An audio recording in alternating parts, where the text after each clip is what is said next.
అన్నదాత అన్నదాత మీ అన్నదాత చెమటోడ్చి ఆహారాన్నందించే రైతన్న అనునిత్యం నీ కండదండగా నిలిచే నేస్తం ఎవరన్నా అన్నదాత అన్నదాత మీ అన్నదాత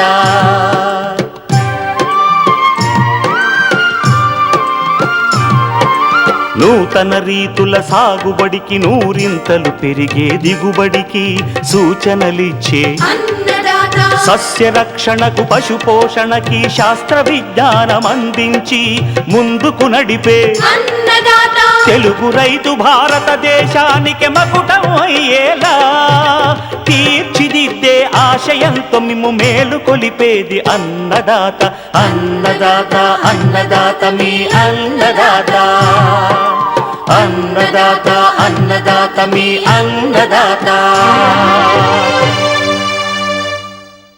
అన్నదాత ప్రేక్షకులకు నమస్కారం. ఈనాటి ముఖ్యాంశాలు: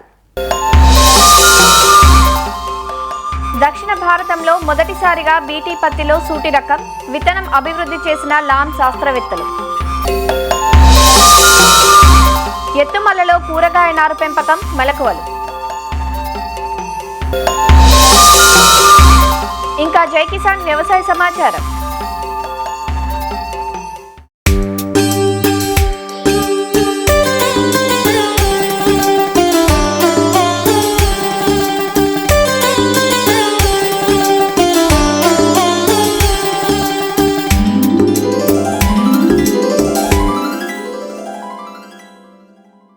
రోజువారీ నిత్యావసరాలలో కూరగాయలు ప్రధానమైనవి. తక్కువ పెట్టుబడితో రైతుకి రోజువారీ ఆదాయాన్ని అందిస్తాయి. ఖరీఫ్ సీజన్ ప్రారంభమైన వేళ రైతులు కూరగాయ పంటల సాగుకు పొలాలను సిద్ధం చేసుకుంటున్నారు. సాధారణంగా రైతులు కూరగాయ నారును సంప్రదాయ చదును మల్లల్లో నారు పోయడం చేస్తుంటారు. అలా చేయడం వలన వర్షాలు పడినప్పుడు నారు మునిగిపోవడం, నీరు అధికమైతే నారుకుళ్ళు వంటి శిలీంధ్రపు తెగుళ్లు ఆశించి నారు చనిపోవడం లాంటి సమస్యలు ఎదురవుతాయి. అదే నారును ఎత్తైన మల్లలో పెంచుకుంటే నారుకుళ్ళు సమస్యలు తగ్గుతాయి. ప్రస్తుత కాలంలో నారును ప్రోట్రేలలో పెంచే విధానాన్ని చాలా వరకు పాటిస్తున్నారు. అయితే ఈ పద్ధతి కాస్త ఖర్చుతో కూడుకున్నది కావడంతో సంప్రదాయ పద్ధతిలో నారు పెంచాలనుకునే రైతులు తప్పనిసరిగా ఎత్తుమల్లలో పెంపకం చేపట్టాలంటూ వివరాలు తెలియజేస్తున్నారు శ్రీకాకుళం జిల్లా నైరా వ్యవసాయ కళాశాల విస్తరణ విభాగం అధ్యాపకులు డాక్టర్ డి చిన్నమనాయుడు. మనమైతే చెప్తున్నాం రైతులకి ఎత్తైన నార్మల్లు కానీ లేదా ప్రోట్రే పద్ధతిలో నారుని షేడ్ నెట్లో పెంచుకొని వేచుకోమంటున్నాం. కానీ గ్రామ స్థాయిలో రైతు స్థాయిలో ఈ ప్రోట్రేలు నర్సరీ ఈ షేడ్ నెట్లు పెట్టడం అనేది అంత అవకాశం ఉండదు. కాకపోతే వాళ్ళ స్థాయిలోనూ ఎత్తైన నార్మల్లు తయారు చేసుకొని ఈ కూరగాయల నారు పెంచుకోవడానికి ఆస్కారం ఉంది. దీనివల్ల చాలా లాభాలు. ఒకటి, నారు ఆరోగ్యంగా పెరుగుతుంది. వర్షాకాలంలో వర్షాలు ఎక్కువ పడినా కానీ నీరు నిలవకుండా ఉంటుంది. కాబట్టి ఇలాగ ఎత్తైన నారుమడిలో నారు పెంపకానికి రైతులు ప్రయత్నం చేయాలి. ఇది పద్ధతి ఏంటంటే, మనం ఎక్కడైతే నారుమడి వేస్తామో సారవంతమైనటువంటి నేల ఉండే దగ్గర ఇసుక గరప నేలల్లో కనుక ఈ నారుమడిని పెంచుకుంటే ఆరోగ్యంగా పెరుగుతుంది.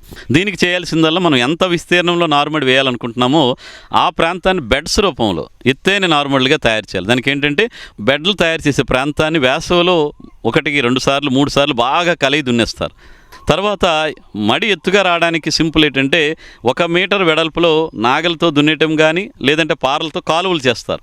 ఆ కాలువలు చేసి ఆ మట్టి అంతటిని కూడా లోపల వైపు ఉన్నటువంటి ఏ ప్రాంతాన్ని అయితే మనం ఎత్తు చేయాలనుకుంటున్నాం ఆ ప్రాంతం వైపు మట్టేస్తారు. దీనివల్ల చుట్టూ కాలువ వచ్చేస్తుంది, నారుమడి ప్రాంతం మాత్రం ఎత్తుగా కనిపిస్తుంది. అలా తయారు చేసుకున్న ప్రాంతాన్ని మళ్ళీ వీలైతే సేంద్రియ ఎరువు కానీ వర్మి కంపోస్ట్ వేసి బాగా కలిగిపెట్టి, అంటే బెడ్డలు ఏమీ లేకుండా నున్నని బాగా దుక్కి బాగా వచ్చేటట్టు మనం తయారు చేసుకుంటాం. ఇలా చేసి చదును చేస్తాం. 10 సెంటీమీటర్ల దూరానికి 1 అంగుళం లోతు కాలు వచ్చే విధంగా చిన్న కట్టెతో కానీ లేకపోతే ఏదైనా పరికరంతో మనం ప్రతి 10 సెంటీమీటర్లకి అంగుళం లోతు కాలు వచ్చే విధంగా గీతలు గీసుకోవాలి.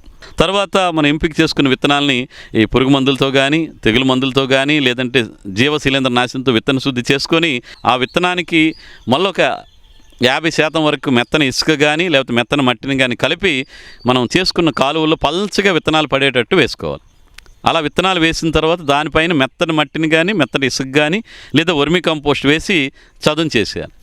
అలా విత్తనాలు వేసిన తర్వాత దాని మీద వరిగడ్డి కానీ లేదంటే ఈ మొక్కజొన్న చొప్ప కానీ ఏదైనా పైన ఒక పల్చటి పొరలాగా మల్చింగ్లా కప్పేస్తాం. అలా వేసిన తర్వాత విత్తనం మొలకెత్తడానికి కావాల్సిన నీటిని ఉదయం సాయంత్రం చిలకరించుకుంటూ ఒక 4-5 రోజులు ఈ విధంగా చేయాల్సి ఉంటుంది. తర్వాత అప్పటికి 4వ రోజుకి విత్తనం మొలకెత్తేస్తుంది. అదేవిధంగా మనం ఖరీఫ్లో వేసిన నారు కాబట్టి అధిక వర్షాలు కూడా పడుతుంటాయి అప్పుడప్పుడు. దీనికోసం ఏం చేయాలంటే మనం నారుకుళ్ళు తెగులు రాకుండా ఉండడానికి కాపర్ ఆక్సీక్లోరైడ్ అనేటువంటి మందుని 3 గ్రాములు 1 లీటర్ నీటికి కలిపి ఈ ఎక్కడైతే నార్మల్ వేసామో దాన్ని రోజ్ క్యాన్ సహాయంతో ఈ వేర్లు అంటే మొక్కల తాలూకా కాండము వేర్లు మొక్క బాగా తడిచే విధంగా ఈ కాపర్ ఆక్సీక్లోరైడ్ ద్రావణాన్ని మనం కనుక డ్రెంచింగ్ అంటాం, నీరు పోస్తే అక్కడ శిలీంధ్ర తెగుళ్ళు అన్నీ కూడా చాలా వరకు తగ్గిపోతాయి. అదేవిధంగా ఇక్కడ చీడపీడలు పురుగులు ఏవైనా వస్తే మనకు వేప నూనె అయితే 1500 ppm వేప నూనె అయితే 5 మిల్లీలీటర్లు 1 లీటర్ నీటికి కలిపి కనుక ప్రతి 15 రోజులకు ఒకసారి పిచికారీ చేసుకోవడం, దానివల్ల పురుగులు అనేవి చాలా వరకు తగ్గిపోతాయి. ఇక పోషక యాజమాన్యంలో భాగంగా ఏం చేయాలంటే ఈ 319 లేదా 13-0-45 కానీ ఏదైనా కానీ 5 గ్రాములు 1 లీటర్ నీటికి చెప్పున కలిపి కనుక పిచికారీ చేసుకుంటే చాలా వరకు మనకి మొక్కలు ఆరోగ్యంగా పెరిగి ఎలాంటి ధాతు లోపాలు లేకుండా ఆరోగ్యం పెరగడానికి ఆస్కారం ఉంది. కాబట్టి రైతు సోదరులకి చెప్పేది ఏంటంటే మీరు ఖరీఫ్ పంటకాలంలో వర్షాలు పడతాయి కాబట్టి పల్లెం పద్ధతిలో కాకుండా ఎత్తైన నారుమడి పద్ధతిలో కనుక కూరగాయలు నారు కనుక పెంచుకుంటే అన్నీ కూడా ఆరోగ్యకరమైనటువంటి నారుని తీసుకోవడానికి ఆస్కారం ఉంటుంది. కాబట్టి మరి ఎత్తైన నారుమడిలలో కూరగాయల నారు పెంపకాన్ని అలవాటు చేసుకోవాల్సిందిగా రైతు సోదరుల్ని కోరుతున్నాను.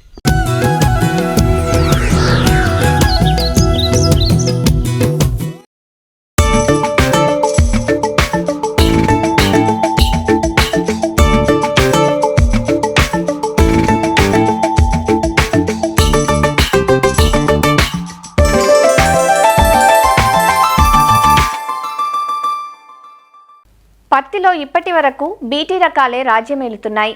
పత్తికి సమస్యగా మారిన శనగపచ్చ పురుగు, పొగాకు లద్దె పురుగులను నివారించేందుకు 25 ఏళ్ల క్రితం మొదటగా బీటీ 1, అటు తర్వాత బీటీ 2 రకాలు అందుబాటులోకి వచ్చాయి. బ్యాసిల్లస్ తురెంజెన్సిస్ బీటీ అనే ఈ సాంకేతిక పరిజ్ఞానం వల్ల పత్తిలో కాయతొలుచు పురుగు సమస్య తగ్గడంతో రైతులు అప్పటి నుంచి 100% బీటీ హైబ్రిడ్లనే వాడుతున్నారు. కాగా బీటీ హైబ్రిడ్లు రసం పీల్చే పురుగులకు లొంగిపోతున్నాయి. అయితే తాజాగా లామ్ పరిశోధనా స్థానం శాస్త్రవేత్తలు బీటీ పరిజ్ఞానంతో ఒక సూటి రకాన్ని రూపొందించారు.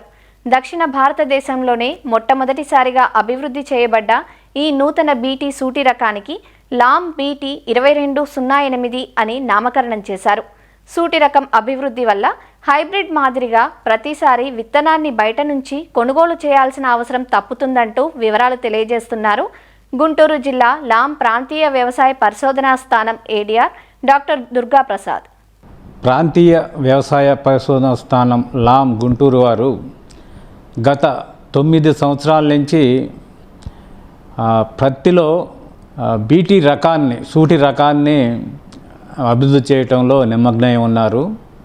ఇందులో శాస్త్రవేత్తలు కృషి ఫలించి ఈ సంవత్సరం లామ్ బీటీ 2208 అనే రకాన్ని central varietal release committee national లెవెల్లో ఇది విడుదల చేసింది. ఇది లామ్ బీటీ 2208 అనేది సూటి రకంలో పత్తిలో బీటీ రకంగా ఇది మొదటిగా దక్షిణ భారతదేశంలో విడుదల చేయబడింది. ప్రస్తుతం మనకి ఈ బీటీ పత్తి అన్నీ కూడా మనకి హైబ్రిడ్ రూపంలోనే అందుబాటులో ఉన్నాయి గత 15 సంవత్సరాల నుంచి. కానీ ఈ లామ్ బీటీ 2208 అనేది సూటి రకం మనకి లభ్యతగా ఉన్న బీటీ హైబ్రిడ్ లాగే శనగపచ్చ పురుగుని అలాగే లద్దె పురుగుని తట్టుకుంటుంది. ముఖ్య లక్ష్యం ఏంటంటే ఇప్పటి వరకు మనం హైబ్రిడ్లు వాడుతున్నాం కాబట్టి ఆ విత్తనాన్ని మనం వాడలేము. కొత్తగా ప్రతి సంవత్సరం విత్తనాన్ని కొనుగోలు చేయాల్సి వస్తుంది.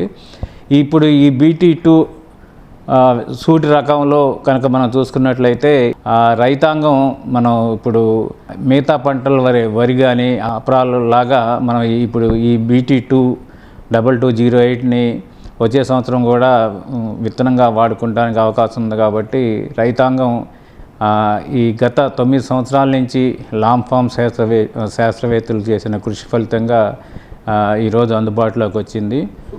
దీనివల్ల మనకు మెయిన్గా ఉపయోగాలు ఏంటంటే విత్తన ఖర్చు బాగా తగ్గుతుంది. ఇప్పుడు మనం మార్కెట్లో కనీసం 3 నుంచి 4 ప్యాకెట్లు హైబ్రిడ్ విత్తనం వాడుతున్నారు ఎకరానికి. ఇది సుమారు ఖర్చు వచ్చేటప్పటికి 2 నుంచి 2.5 వేలు అవుతుంది.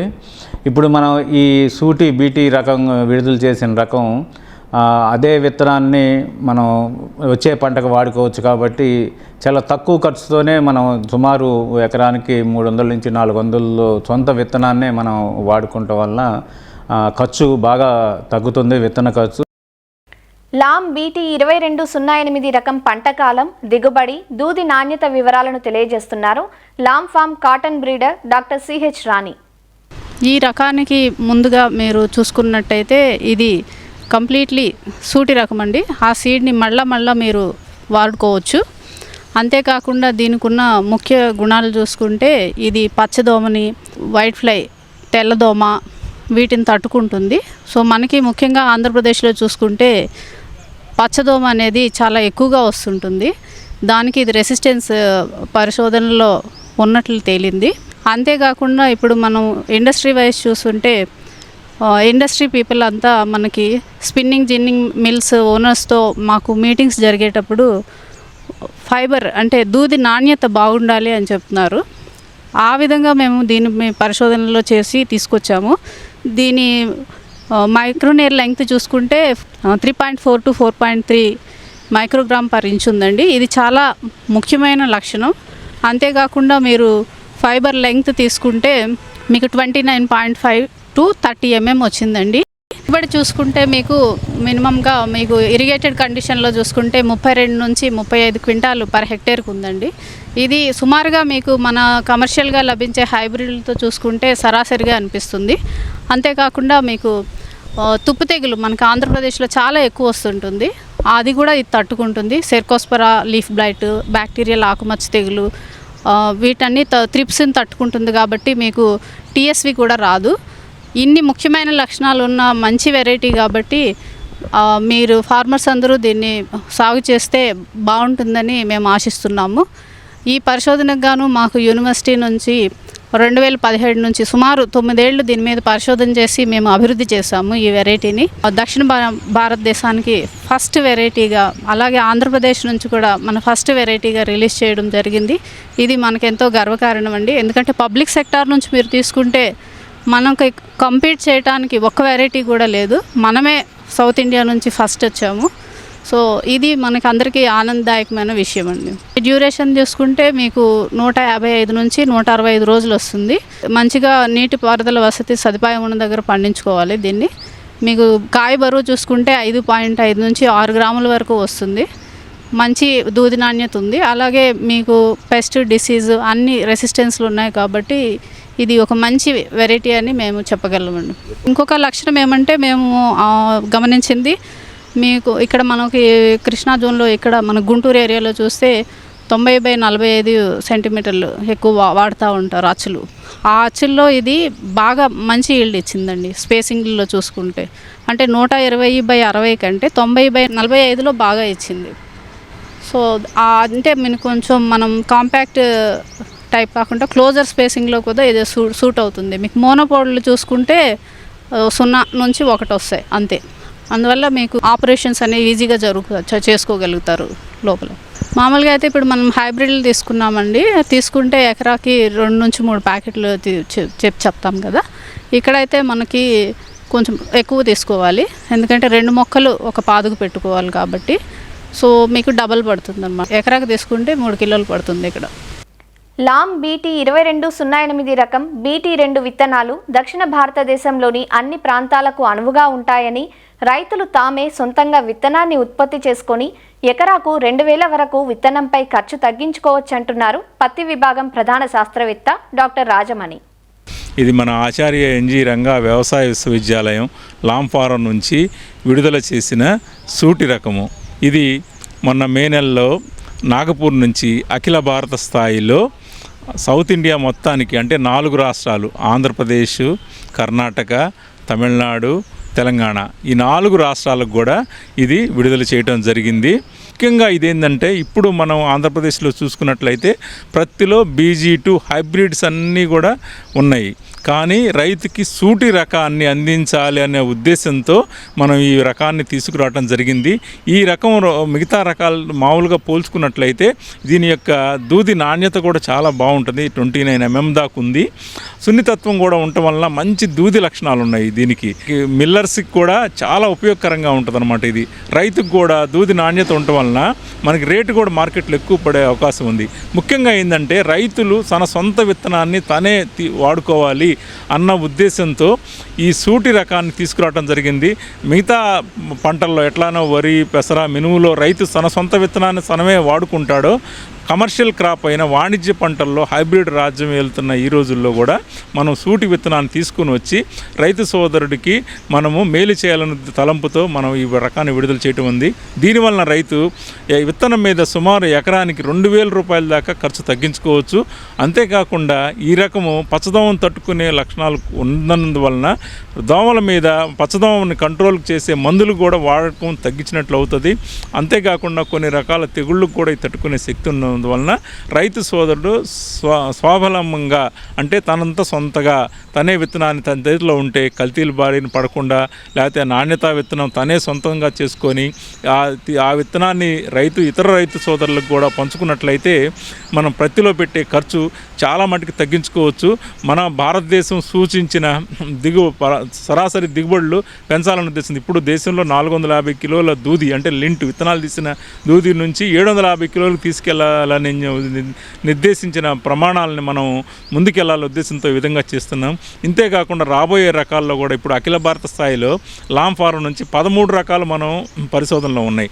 అంటే ముందు అధిక సాంద్రత తట్టుకునే నిలబడే రకాలు, దోమను తట్టుకునే రకాలను కూడా మనం తయారు చేయడంలో నిమగ్నమై ఉన్నాం. వచ్చే సంవత్సరాల్లో కూడా ప్రతి సంవత్సరం ఒక రకాన్ని మనం ఇవ్వాలన్న ఉద్దేశంతో ముందుకెళ్తున్నాము. అదేవిధంగా ప్రతి రైతు యొక్క ఉత్పత్తి, ఉత్పాదకత, అలాగే అతన్ని మనకి లాభం చేకూర్చే విధంగా మా పరిశోధనలు మేము చేస్తున్నాము.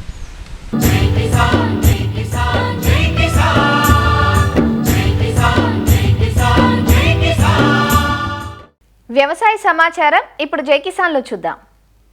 మార్కెట్లో గిట్టుబాటు ధర రాక, గుజ్జు పరిశ్రమల నుంచి సేకరణ లేక తీవ్ర ఇబ్బందులు పడాల్సి వస్తోందంటూ తిరుపతి జిల్లా రైతులు ఆందోళన చెందుతున్నారు. జిల్లాలోని రైల్వే కోడూరు నియోజకవర్గంలో మామిడి విస్తీర్ణం ఎక్కువ. రైల్వే కోడూరు, ఓబులవారిపల్లి, పుల్లంపేట, పెనగలూరు, చిట్వేలు మండలాల్లో దాదాపు 30,000 ఎకరాలకు పైగా మామిడి సాగులో ఉంది. సమీపంలో గుజ్జు పరిశ్రమలు ఉండటంతో ముఖ్యంగా ఇక్కడి రైతులు అధిక శాతం తోతాపురి రకాన్ని సాగు చేస్తూ ఉంటారు. అయితే పశ్చిమాసియా యుద్ధం ప్రభావంతో గుజ్జు పరిశ్రమల్లో నిల్వలు పేరుకుపోయి రైతుల నుంచి పూర్తిస్థాయిలో పంటను సేకరించని పరిస్థితి ఎదురైంది.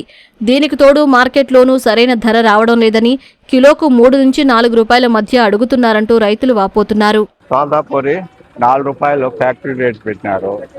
కూలోళ్ళకు, ట్రాక్టర్లకు, బాడుగులకే సరిపోతున్నా. అది రైతుకి ఏమీ రావడం లేదు. నీడన్నా గవర్నమెంట్ అన్నా సబ్సిడీ అన్న ఇస్తుంది.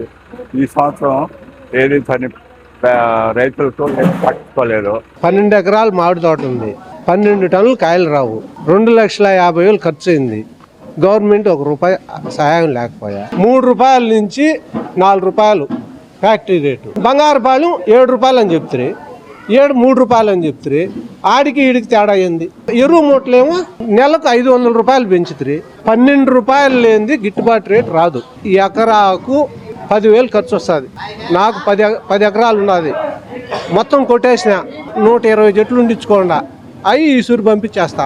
ఎరువులు, పురుగుమందుల ధరలు రోజురోజుకు పెరిగిపోతుంటే పండించిన పంటకు మాత్రం ధరలు దిగజారిపోతున్నాయంటూ రైతులు వాపోతున్నారు. సరైన ధరల్లేక కాయలను మార్కెట్కు తీసుకెళ్లడం కూడా భారంగా మారడంతో కొందరు రైతులు రోడ్ల పక్కనే కాయలను పారబోసి వెళ్లిపోతున్నారు. 4 ఎకరాలు ఉన్నది. దానివల్ల మాకేం ఆదాయం కనపడలా. ఖర్చు ఎక్కువ, ఆదాయం తక్కువగానే. పెట్టుబడి రావటంలే. ఇంకా మందులు కూడా అంటే 5 మాటలు 6 మాటలు కూడా కొట్టాము. కొట్టడానికి ఉపయోగం లేదు. కొట్టి 6 రోజులు అట్టుంటుంది. మళ్ళీ ఏదో పక్కన పురుగు వస్తున్నది. దానివల్ల చాలా మాకు నష్టమే కానీ లాభమేమీ లేదు. చాలామంది తెగొట్టారు. మేము ఏదో కొడితే మళ్ళీ ఇంకేమైనా పైరు పెట్టాలంటే ఇబ్బంది అని మేము అట్టే ఉంచుకొని ఉన్నాము. ఉంచుకునేదానికి ఏమి లాభం ఏమి లేదు, నష్టంగానే 15 రూపాయలు పైన ఉంటేనే గిట్టుబాటు అవుతుంది రైతులకు. ఇప్పుడు పరిస్థితి అంటే 4 రూపాయలు బెంగళూరుకి వెళ్ళి చెప్తారు, నీలకాయలు 8 రూపాయలు 7 రూపాయలు, వేరే సార్లు పోతే అడగటమేలే, ఏ రకాలు కూడా అదే పరిస్థితి ఉన్నది. దీనివల్ల మాకు చాలా ఇబ్బందులు పడుతున్నాం.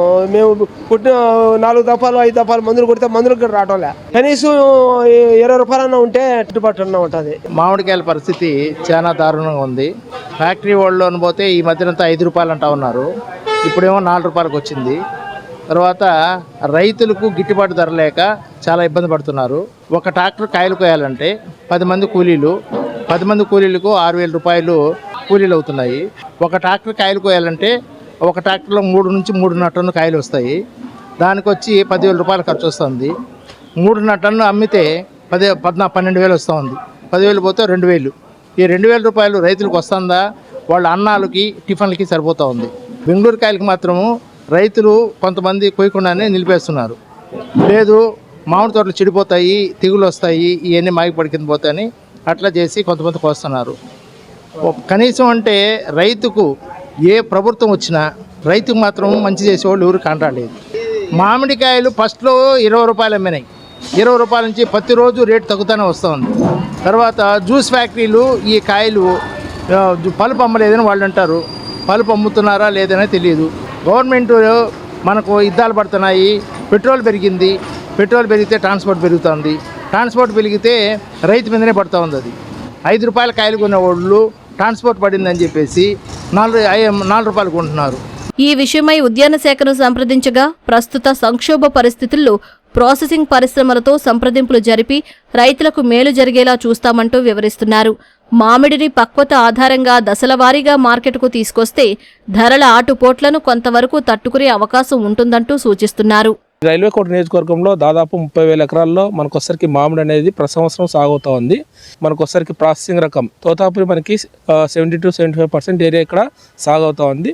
రిమైనింగ్ ఏరియాలో మనకొసరికి నీలము, బేనిషా, మల్లిక తదితర వెరైటీస్ అనేవి సాగులో ఉన్నాయి. గడిచిన 5 సంవత్సరాల్లో మనకొసరికి ఈ ప్రాంతంలో మామిడి రైతులు ఎదుర్కొంటున్న ప్రధాన సమస్య మామిడి ధరలు. బయట యుద్ధ వాతావరణ కారణాల వల్ల మనకొసరికి ఈ ప్రాసెసింగ్ యూనిట్స్లో ఈ పల్ప్ అనేది ఎక్కువ నిల్వ ఉండిపోవడము, తద్వారా మనకొసరికి ప్రాసెస్ వాళ్ళ యొక్క కెపాసిటీకి తగ్గట్టు మనకొసరికి మ్యాంగో అనేది ప్రాసెసింగ్ చేయకపోవడము, ఈ కారణాల వల్ల పల్ప్ మీద డిమాండ్ తగ్గి ప్రాసెసింగ్ రకం మనకి తోతాపురి ఉందో వాటి యొక్క ధరలు అనేవి ప్రతి సంవత్సరం కూడా గణనీయ స్థాయిలో పడిపోతూ ఉండడం జరుగుతుంది. ప్రస్తుతానికి మార్కెట్లో మనకి రైల్వే కోటర్ మండీస్లో వచ్చేసరికి 4 నుంచి 5 రూపాయలు మనకు నడుస్తూ ఉంది. అదేవిధంగా ప్రాసెసింగ్ యూనిట్స్ సంబంధించి మనకొసరికి 6 నుంచి 7 రూపాయలు ఈ విధంగా మనకి పల్ప్ యూనిట్ దగ్గర నడుస్తూ ఉన్నాయి. డిపార్ట్మెంట్ ఆఫ్ హార్టికల్చర్ వారు రైతులకు అదేవిధంగా ప్రాసెసింగ్ యూనిట్ వాళ్ళతోనూ సంప్రదింపులు జరపడం అనేది జరుగుతూ ఉంది. ముఖ్యంగా మనకొసరికి రైతులకు సంబంధించి ఈ పరిస్థితుల మీద ఆందోళన చెందుకోకుండా పక్వానికి వచ్చినటువంటి కాయలు మాత్రమే మనకు మార్కెట్కి తీసుకొని రావడము, అదేవిధంగా మొత్తం తోటను ఒకేసారి హార్వెస్టింగ్ చేయకుండా విడతల వారీగా హార్వెస్ట్ చేసుకోవడం వల్ల పక్వానికి వచ్చిన కాయలు మాత్రమే కోయడం వల్ల మార్కెట్ మీద ఒత్తిడి తీసుకొని రాకుండా కాస్త అధిక ధరలు అనేది పొందడానికి అవకాశం అనేది ఉంది. ప్రస్తుతం తోతాపురి మామిడికి మార్కెట్లో పలుకుతున్న ధరలు గిట్టుబాటు కావడం లేదని, కిలోకు 12 నుంచి 15 రూపాయల మధ్య ఉంటేనే సాగు గిట్టుబాటు అవుతుందని, గత ఏడాది మాదిరిగా ప్రభుత్వం బోనస్ ధర ప్రకటించాలని రైతులు కోరుతున్నారు. మరిన్ని విభిన్నాంశాలతో రేపటి అన్నదాతలో మళ్ళీ కలుసుకుందాం. నమస్కారం. అన్నదాతలు తమ సందేహాలు, సమస్యలను 1800-425-4085 టోల్ ఫ్రీ నెంబర్లో ఉదయం 10 గంటల నుంచి 11 గంటల మధ్య పని దినాలలో సంప్రదించగలరు. ఈ కార్యక్రమాన్ని యూట్యూబ్లో www.youtube.com/annadaata ETV లింక్ ద్వారా వీక్షించవచ్చు.